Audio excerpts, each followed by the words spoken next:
नमस्कार मु संध्या आपण मानक आम मिनी ब्लॉग रे स्वागत। आज आम प्रिपेयर करवा लंच बॉक्स। मु सका उठी मो नित्यक्रम सारी दिए तापर टे योगा करे तापर मोर रोषे मु लगी जाए।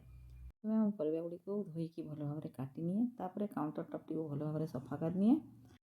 आजिकल मार्केट रे बहुत सारा परिवा मिलूँ आउ ये देखो छोट छोट आलू भी मिलूँ। मत यही आलू सबू तरकारी भजारे सीझे कौन आइटम बनवाई बहुत भल लगे। मु देखो भात बसई डाली मोर हो गला एबे मु भजा बसई दूसरी आजार देखु पूरा मिशामिशी भजा बनई देछि। मार्केट रे आजिकल बहुत सारा धनिया पत्र मिलूँ आ घरे भी लगे आ धनिया पत्र विश्वास करते मत बहुत भल लगे। डाली रे पकई दिए खटारे पकई दिए तरकारी पकई दिए कौन पकई दिए मतलब चटनी भी मत बहुत भल लगे। एपटे आम भात हो गला तापर आम डाली बघारी देवा तापर छोट आलू सीझेकी मु रखी दी फाड़ करी एबे पैन रे ऑयल देदेबा और प्याज पकईदेवा। प्याज भाजी हो सारा पर आम सीझा आलू पकईदेवा लुण टिके पकईकी भल भाव में भाजी नेबा।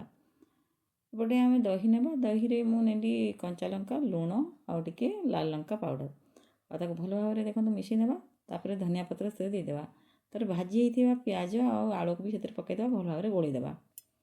और देखो आज आम लंच बॉक्स रे अच्छी कौन भात डाली भजा आउ दही आउ आलू आमर लंच बॉक्स तैयारी हो गला। ताहले रहिली देखा आ गोटे मिनी ब्लॉग रे। नमस्कार जय जगन्नाथ।